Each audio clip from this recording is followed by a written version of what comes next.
노동개혁, 특히 이제 건강보험, 이른바 문재인 케어 폐기 그쪽으로 이제 가고 있는 방향을 잡았어요.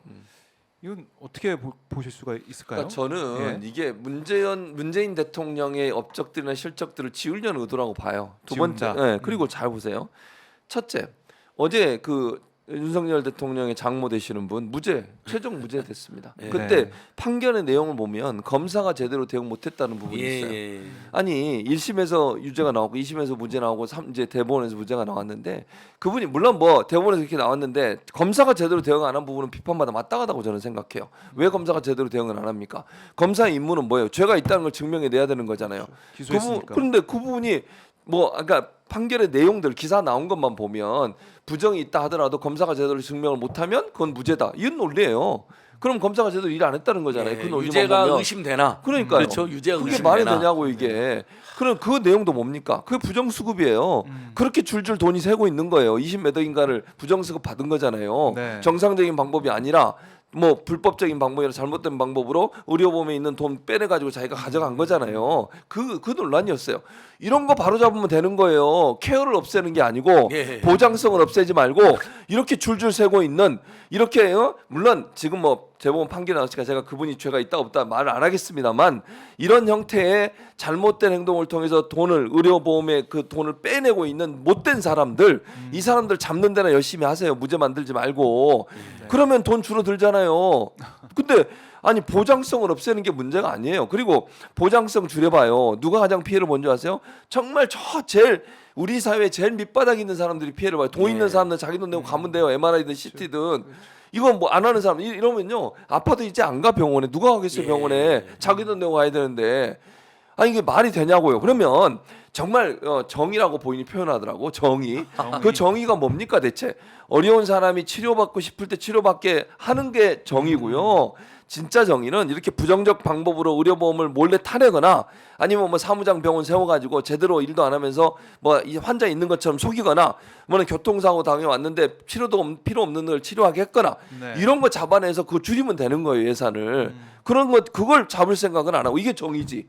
아니 단체로 모든 보상을 다 줄이겠다. 이게 말이 되냐고요 보장을. 그리고 우리나라가 OECD가 80% 이상이에요 보장성이. 우리나라 문재인 정부에서 그렇게 열심히 했는데 65점 몇 %밖에 안 돼 아직도. 이런 구조인데 아니 세계 12의 경제 대국이란 나라가 이게 지금 보장성이 이렇게 돼 있는 상황에서 이걸 자랑스럽게 얘기하고 그걸 정의라고 얘기하면서 모든 사람 특히 어려운 사람이 받아야 되는 보장을 줄이는 방법으로 문제를 해결하겠다? 방법 자체가 잘못됐어요. 접근 방식이 잘못됐고.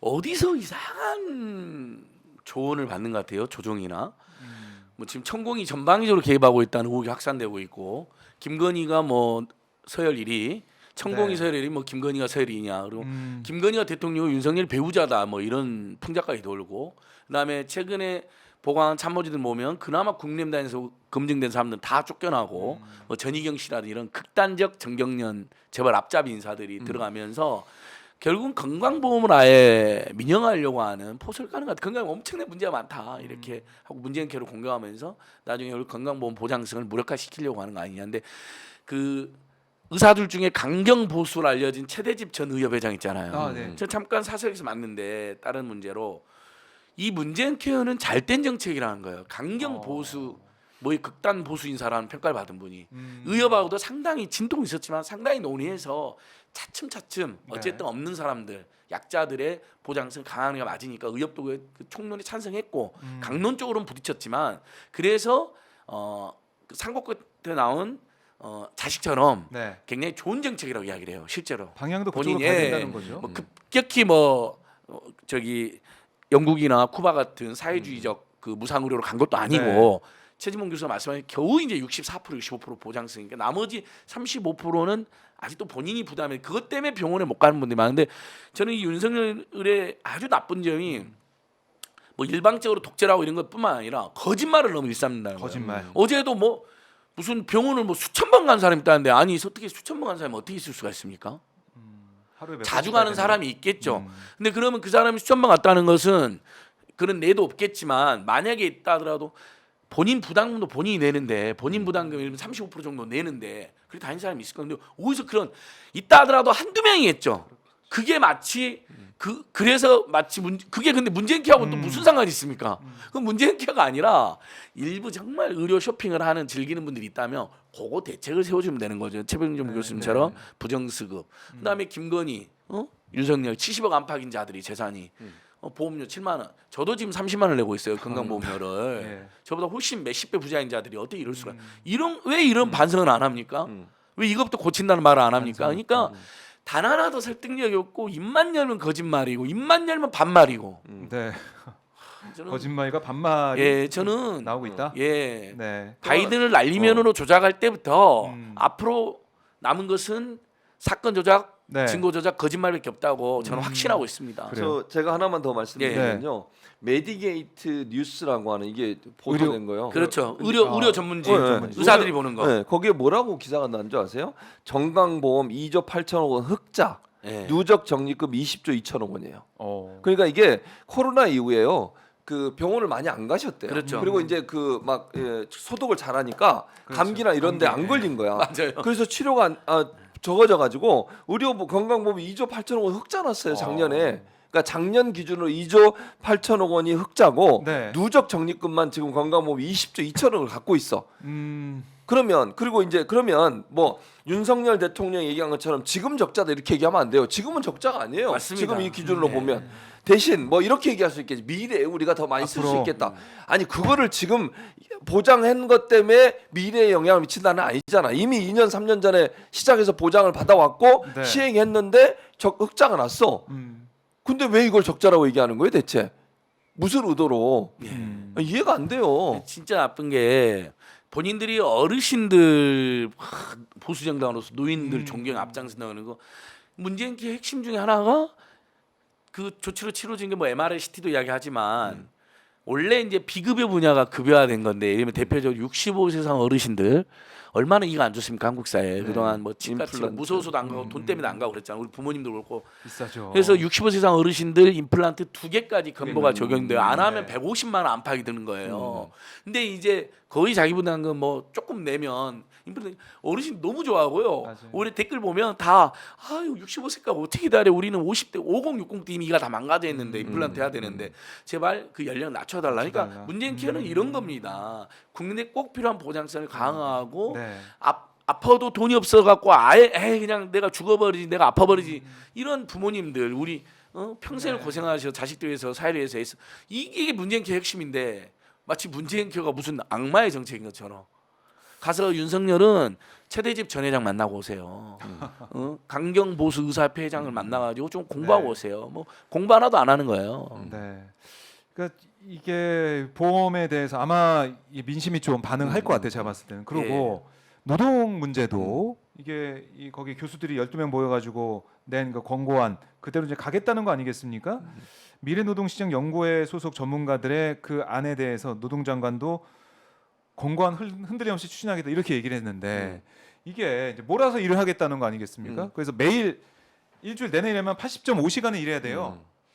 아니 80.5시간 방송하실 수 있을 것 같아요. 최진영 없어요. 교수님. 있을 무슨 것 같아요. 말씀이세요? 못 해요. 돈만 죽어 준다면은 그 안 한다고. 이제 별명이 돈진봉이고 또 세속 목사시니까 그러니까. 하려면 할 수 있지만 그러다가 죽어요. 우리 목사님 건강 상하죠. 과로- 저희들이 과로 때문에 알려드려야죠. 쓰러집니다. 말이 안 돼요. 그러니까 이 과로를 뭐 어떻게 보면 정당화할 수 있는. 그러니까 이 연구회에서는 노사 합의라는 거기 때문에 합의 안 하면 안 하는 거 아니냐 이렇게 얘기하면서 과로 사회라는 우려를 일축하고 있는데 이거 어떻게 봐야 됩니까? 아니 합의라고 하는 것도요. 예, 예. 잘 생각해 보세요. 두 가지 이유 때문에 저는 그게 문제라고 보는데 첫 네. 번째는 자 고용주가 밑에 있는 사람에게 어떤 거를 요청할 때 합의를 할 때 은근히 압력이 들어오지 않겠어요? 예를 들면 승진을 빌미로 예컨대 뭐 보상을 빌미로 이럴 수 있고 합의할 수밖에 없게 만든다. 그렇죠. 합의할 수 두 번째 있는 상황을 만든다. 52시간을 만든 건 일정 부분은 강제성도 있다고 생각해요. 예. 그게 무슨 말이냐면요. 정말 가장이요. 진짜 생각을 해보세요. 박정우 기자도 이제 가장 물론 아이가 네. 어리긴 하지만 가장 입장에서 우리 집에 돈이 필요한데 내가 좀 진짜 몸이 부서져도 예. 조금 더 일하지. 뭐 아이를 위해라면 내가 잠을 안 자서라도 하지. 네. 이런 마음 들지 않겠어요? 그런 사람들을 사지로 뭡니까 그러면? 아니 이게 말이 되냐고요. 그래서 50 이상으로 제한을 해놓으면 그런 마음이 있어도 그래도 건강을 위해서 일정 부분 제재를 가하는 거잖아요. 그러니까 하고 싶어도 못하게 그렇죠. 법으로 그렇죠. 건강을 그리고 위해서. 나서 이제 일정 범위 내에서 하도록 조금 범위를 해놨죠. 넓혀놨어요. 예. 그래서 그게 왜냐면 과로사나 아니면 인간의 건강을 해칠 정도 일하지 않을 수 있는 근거를 가지고서 그 시간을 정해놓은 거예요. 그 이상 넘어서 일을 했을 경우에는 사람이 생명의 위협을 느낄 수 있고 건강을 망칠 수 있다는 부분에 네. 대해서 측정하고 그 근거로 해놓은 거를 이거를 막 늘려. 그러면 이거는 뭐만 생각하는 거예요? 그냥 경제만 생각하고 산업만 생각하는 거예요. 그거밖에 네. 없잖아요. 그 근로자의 생명은, 근로자의 안전은, 근로자의 건강은 아예 안중에도 없어요. 네. 저녁에 있는 삶은 없어. 그러면 그런 사람들이 최저임금을 받으면서 최소한의 인격을 보장받을 수 있는 구조 안에서 이 정도 일을 하도록 하세요라고 법으로 규정을 해놔야 네. 뭐 예를 들면 정말 여러 가지 이유 때문에 일을 더 해야 되는 상황들이 사람들이 죽음으로 몰리는 일을 막을 수 있는 방법인 거예요. 근데 그걸 풀어놔 버리면 어떻게 되겠어? 이제는 내 책임 아니야. 네가 그랬잖아. 네가 돈 벌려고 한 거 아니야. 이러면서 이 사람들이 그냥 더 이상 일을 하게 되는 거잖아요. 네. 그게 과연 좋은 거냐는 거야. 대체 이게 국민을 위한 정책이냐는 거죠. 그리고 저는 개혁이라는 말을요. 노동에다 붙이면 안 된다고 생각해요. 저는. 예. 개혁을 딴 데는 붙여야지. 예. 딴 데는. 네. 노동을 뭘 개혁을 하는데요? 아니 개혁을 노동에서 어떻게 하는 건데 지금 개혁이란 말을 노동에 붙였다면 노동이 문제가 있는 것이고 큰 게 뭐 썩었다는 얘기고 이런 거잖아요. 네. 노동에다 왜 개혁을 붙이냐고요 갖다가 맞습니다. 노동 개혁이란 말을 쓰면 안 돼요. 노동은 존중의 대상이고 네. 그 다음에 노동자의 과로나 과로사 또는 직장 내 괴롭힘 이런 걸 봤을 때 노동은 보호와 네. 배려와 존중의 대상이지 개혁의 대상이 아니죠. 그 아하. 발상부터가 발상부터가 잘못된 틀렸다. 거죠. 그리고 네. 노동 때만 노동을 써요. 노동자 때는 또 갑자기 근로자를 바꿔요. 그냥 노동에만 힘쓰고 아무 생각 없이 그냥 일해라. 이런 게 근로자는 표현이잖아요. 그러니까 그게 윤석열이 주 120시간 맨 처음에. 일할 수 있어야 된다는 네. 최저임금 150만 원으로 일할 사람 넘쳐난다. 말은 그렇게 해놓고요. 권성동 지측근 구급 공무원 됐다고 네. 최저임금보다 10만 원 더 받는데 그걸 어떻게 사냐고. 자기 대통령실에 측근들은 있던. 최저임금보다 10만 원 더 받고 4대 보험 되고 퇴직금 되고 나중에 출세길 열린 용산 집무실에서 근무하는 것도 모자라다고 큰 소리 쳤어요. 네. 어떻게 서울에서 최저임금에다 10만 원 더 받는 걸 사냐고. 해놓고는 우리 대다수 국민들한테는 150만 원 받고 살아라는 거예요. 주휴수당 이번에 없앤다고 나왔잖아요. 어떻게 되냐면 주휴수당이 없어지면 최저임금이 지금 200만 원인데 170만 원대로 쫄아듭니다. 그러니까 170만 원 받고 살아라는 거예요. 지금 어떻게 물가가 이렇게 치솟고 네. 고물가, 고금리, 고유가, 고환율, 주가 폭락, 코인 폭락까지 육중고 그다음 공공률까지 급등하고 있는 나라에서 네. 택시 탔더니 벌써 할증료 진짜 10,000원 이상 더 나오더라고요. 벌써 사방팔방에서 다 이렇게 됐어. 근데 임금만 올리지 마라. 심지어 임금을 더 깎고 노동 시간은 더 늘려라. 완전히 그러니까 국민들을 죽음으로 내모는 것입니다. 안전은 하물연대 짓밟아가지고 지지율 일부 올라갔다고 즐기면서 이제 국민 전체를 공격하는 거거든요. 네. 근데 아까 이제 최민경 교수 지지율 얘기했지만 뭐 30% 중반 지지율하고 웃는 놈들은 나 전 세계 처음 봅니다. 65%가 지지 않는다는 건데 부끄러움지 모르고. 네. 근데 저는 이 지지율도 금방 떨어진다고 봅니다. 이렇게 온 국민을 의료 보장을 강화해야 된다는 건데 국민들의 뜻은 그걸 공격하고 국민들이 노동 시간 좀 줄이고 임금 좀 올려달라는 게 세계적 추세고 국민들의 염원인데 네. 그걸 공격하니 어느 국민이 좋아하겠습니까? 지지율 더 떨어진다. 그리고 내년도에 경제 위기가 더 심화되기 때문에 민생위가 결국 그래서 저희도 윤석열 퇴진 사유 중에 영순위가 민생 파탄입니다. 민생 뭐 파탄. 정치보복 평화파괴 친일 매국 주가 조작 허위경쟁 상습 사기 뭐 별거 다 했지만 민생 경제가 지금 그래요. 파탄 이게 저는 내년도에 올해는 1년 차이고 이제 7, 8개월 지났으니까 이런 분들이 내년도에는 쏟아져 나옵니다. 그래서 내일 또 굉장히 중요하지만 1월달 총집중 집회 네. 뭐 지금 2016년처럼 바로 끌어내리는 분위기는 아니기 때문에 좀 긴 호흡을 가지면서 더 큰 항쟁을 준비하고 있다. 네. 말씀드리고 싶습니다. 준비하고 있다. 알겠습니다.